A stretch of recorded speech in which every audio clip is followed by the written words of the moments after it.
Olá, sexto ano, professor Esquilaço, tudo bom?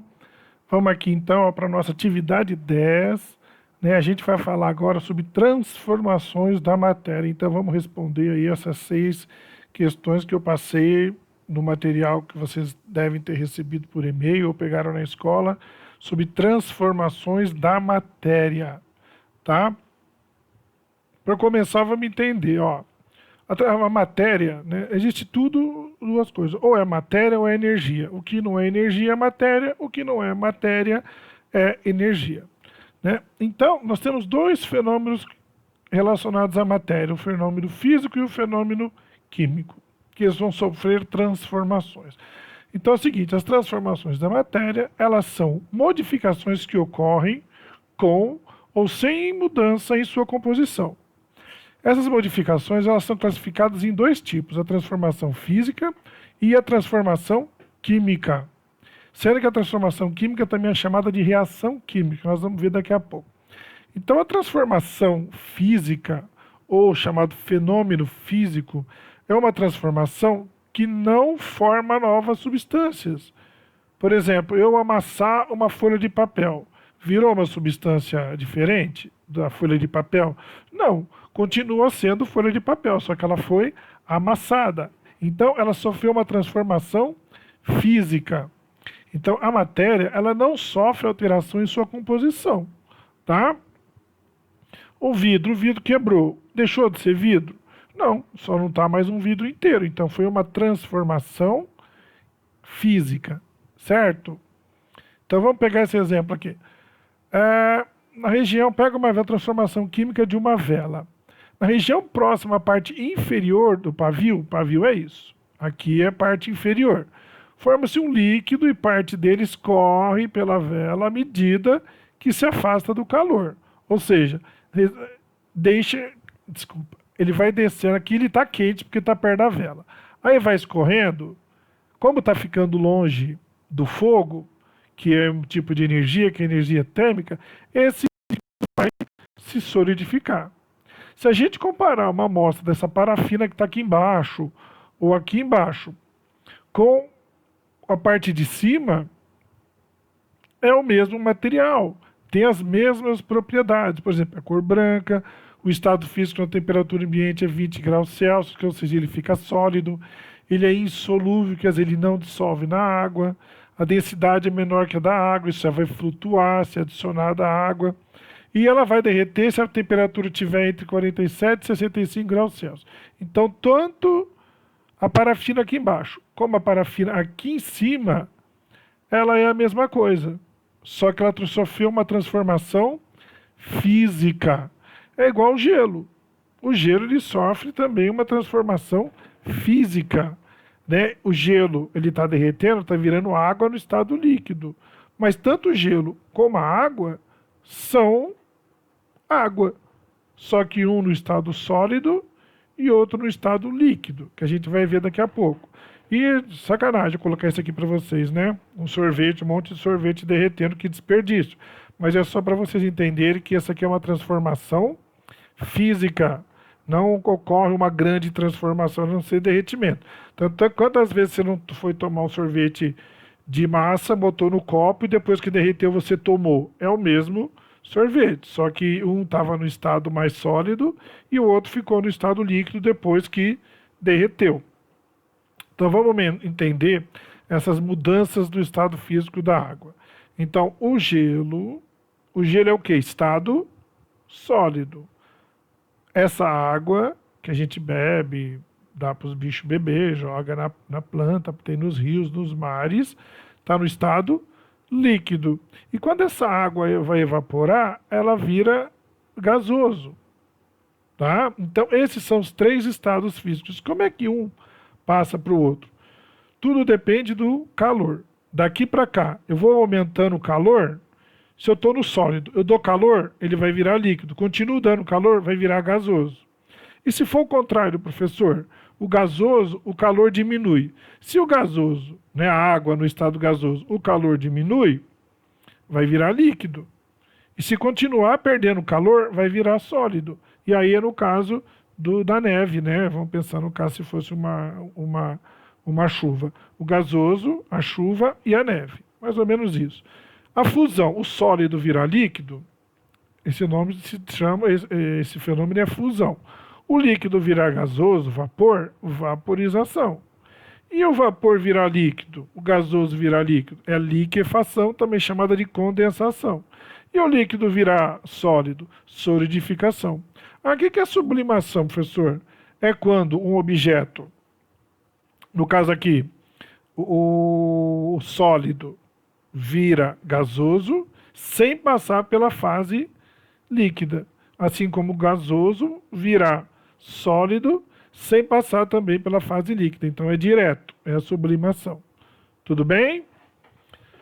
Agora, e a transformação química ou fenômeno químico, como nós vimos também, reação química? É uma transformação que forma novas substâncias, diferente da física que nós vimos que não forma novas substâncias. Então, a matéria ela vai sofrer alteração na sua composição.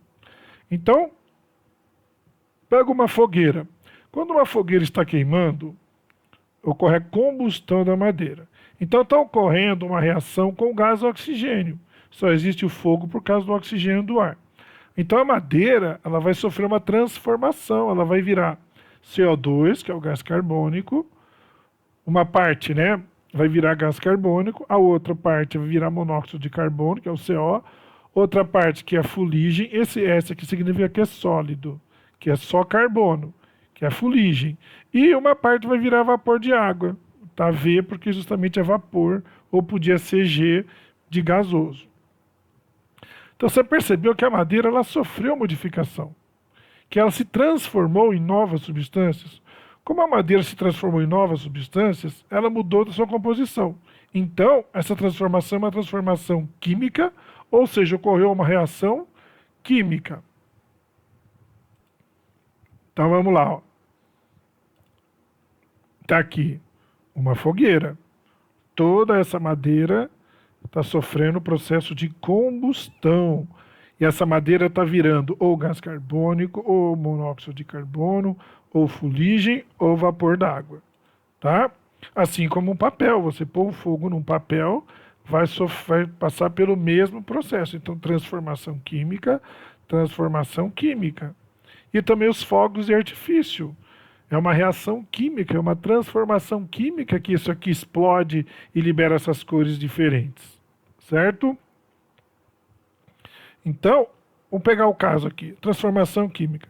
No caso da vela acesa, vimos que uma parte da parafina ela derrete em uma transformação física, mas também ocorre transformação química na vela, que é a combustão, ou seja, a queima. Então, nesse processo que é lá no pavio, né? Aquele pavio, esse pavio aqui, costuma ser um barbante, que aí põe fogo, vai queimando o barbante. Olha como a vela é uma coisa inteligente, né? Põe o fogo no pavio, vai queimando esse pavio. Conforme ele vai descendo, ele aquece a parafina que derrete. Por isso que ele vai queimando, descendo e não apaga, porque a parafina vai derretendo. Genial quem inventou a vela, né? Fantástico. Então, nesse processo, ocorre uma transformação da energia química em energia térmica, que é o calor, e também a luminosidade. Né? A vela ela é mais utilizada para iluminar os ambientes do que para fornecer calor. Né? Que a gente vê nos filmes lá, o pessoal usando vela para iluminar o ambiente. Geralmente usa para aquecer as fogueiras, né? Que agora as chaminés, né? As lareiras, nossa, me fugiu o nome. Lareira, lugar que tem muito frio, é muito comum você encontrar lareira. Por que não é comum aqui no Brasil? Porque a gente não passa frio como em outros lugares que é muito frio. O sul do Brasil, ele é muito frio no inverno. E lá é uma região que também tem lareira. Certo? Então, uma dessas substâncias, cuja existência pode ser observada colocando-se um pires de porcelana branca sobre a chama, é o carvão. Está aqui, ó, isso aqui é a fuligem, que nós vimos lá essa transformação. Além do carvão, são formadas outras substâncias que, apesar de não serem percebidas visualmente, elas podem ser coletadas e identificadas, como os gases, que nós vimos, o gás carbônico, o vapor d'água até o monóxido de carbono. Então, essa transformação, na qual ocorre a formação de novas substâncias, é o que a gente chama de transformação química ou reação química. Então, aqui eu coloco isso aqui é uma pastilha efervescente, né, um sal de fruta. Você põe no copo, ele vai sofrer uma transformação química, tá? Que as pessoas usam isso como medicamento. Então, é uma reação química aqui. Assim como o prego. Eu tenho aqui 2 pregos novos e depois de muito tempo, o que acontece com os pregos? Eles enferrujam, eles ficam enferrujados. E como é que ocorre isso? Vamos explicar essa reação química aqui da ferrugem. Então, primeiro, vamos entender como é que funciona. As substâncias iniciais envolvidas em um fenômeno químico são denominadas de reagentes. É o que vem antes, nós vamos ver. Enquanto as substâncias formadas são denominadas produtos, quer dizer, os reagentes, estado inicial, são anotados do lado esquerdo da equação química. E os produtos, estado final, são anotados do lado direito da equação química. Então, isso aqui é uma pré-representação, tá? E a reação química ela pode ser representada por essa equação química, que se assemelha a uma equação matemática, por apresentar 2 membros, os reagentes e os produtos. Ambos devem ser separados por uma seta indicativa da orientação do fenômeno. Como assim? Vamos pegar o exemplo aqui da ferrugem. Como é que ocorre a ferrugem? Está em inglês aqui, vamos exercitar o inglês. Eu peguei em inglês porque eu achei esse desenho muito bom. Então eu tenho o oxigênio, que está no ar. Essa aqui é a molécula do oxigênio, O2, mais o ferro, iron, que é do que é feito esse prego, mais a água no estado de vapor que está no ar, H2O. Quando esses 3 aqui estão juntos, ocorre o processo da ferrugem, ocorre uma reação química. Então esses são reagentes. Essa seta está indicando que esses reagentes viram esse produto. O que é rust? Rust é a ferrugem. Então, repara, o oxigênio, o ferro, o hidrogênio aqui e o oxigênio vão formar uma nova substância, o Fe2O3H2O, que é a ferrugem. Então, tá aqui. Aqui eu tenho os pregos de ferro com o oxigênio do ar e a umidade. Com o passar do tempo, eles vão sofrer essa reação química. Eles vão ficar enferrujados. Certo? Deu para entender, facinho? E nós temos essas transformações químicas que também ocorrem no processo da nossa digestão, que a gente se alimenta. Quando a gente come um alimento, todo o processo que ele passa dentro do nosso corpo, que a gente chama de digestão, vai sofrer transformações químicas. Ah, professor, está muito pequeno, eu não posso ler aqui, não dá para ler. Então vamos lá, põe, ampliando. Primeiro, a digestão ela vai começar na boca, está mostrando aqui, né? Com o processo da mastigação. A trituração dos alimentos é então uma transformação física. Agora a saliva, que é produzida pelas glândulas salivares, estão anexas ao sistema digestório, ela vai umedecer o alimento na boca e com isso vai facilitar esse processo. Então a saliva ela vai fazer uma reação química, principalmente nos carboidratos, no pão, no macarrão, né, no material feito de carboidrato, de açúcar, porque vai quebrar esse açúcar, vai fazer uma reação química. Depois, aí vai passar pelo esôfago, que é um tubo que conecta a boca lá no estômago, que é onde o alimento chega, né? Aí no estômago vai sofrer um processo de transformação química desses alimentos que nós ingerimos. E ele já chega bem mastigado, ele chega bem, chama bolo alimentar, né? Então eles vão entrar em contato com o ácido que tem no estômago, que é o ácido clorídrico, chamado também de ácido gástrico. Por isso que às vezes a gente arrota assim, não é para todo mundo, mas muita gente tem isso. Você arrota, parece que sobe alguma coisa e começa a queimar a garganta. É ele, o ácido gástrico, tá? Ou o ácido clorídrico. Então esse alimento, esse ácido, ele vai quebrar esse alimento em partículas menores. E também tem o pâncreas, que é uma outra glândula que nós temos anexa ao nosso organismo, que também vai auxiliar na digestão desses nutrientes. Então nós vamos, quando fala quebrar o alimento, porque para o alimento entrar no nosso sangue e ser distribuído para todas as células do corpo, ele tem que ficar cada vez em processos, e cada vez passa por um processo que vai deixando essas substâncias menores. Tá? E é o que está acontecendo aqui. O fígado também ele é outra importante glândula que está anexada ao sistema digestório. Ele é muito importante para o nosso organismo.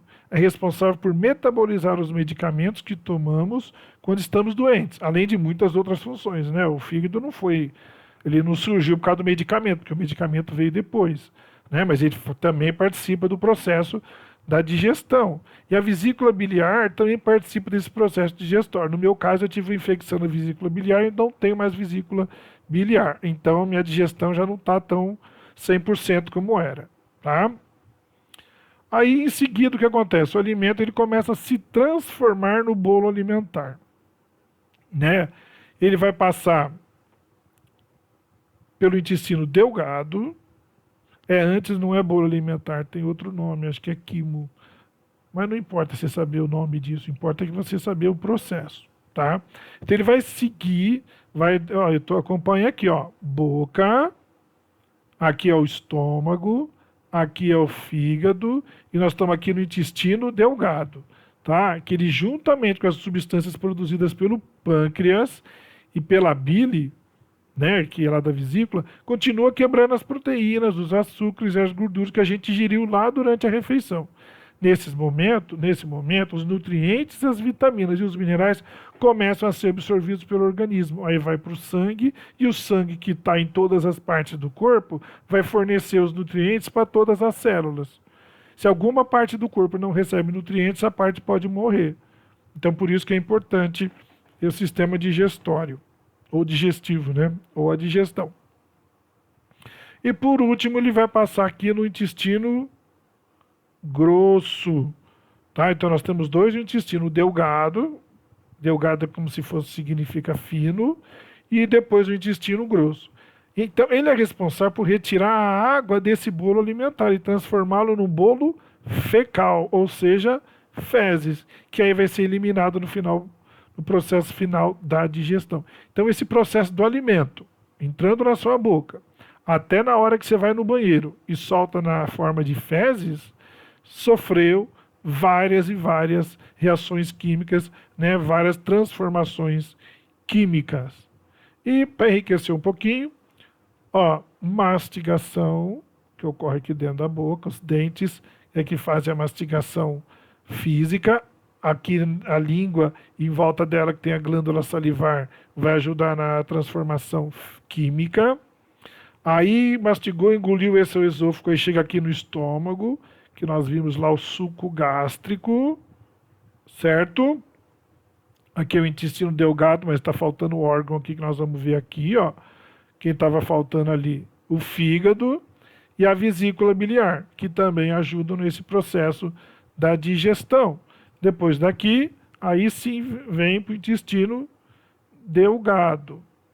E finalmente o intestino grosso, até sair e liberar as fezes. Então começa na boca, desce aqui, vem aqui para o estômago, aqui tá o fígado, aqui escondidinho aqui a vesícula biliar, aqui não está fazendo parte do sistema digestório, mas nós temos o coração, ele faz parte porque ele que faz o sangue circular, mas não diretamente, tá? E o pulmão, que também vai mandar para o sangue o oxigênio. Então, além dos nutrientes, o sangue leva também o gás oxigênio para todas as células e depois pega o gás carbônico e traz de volta e a gente elimina pela boca.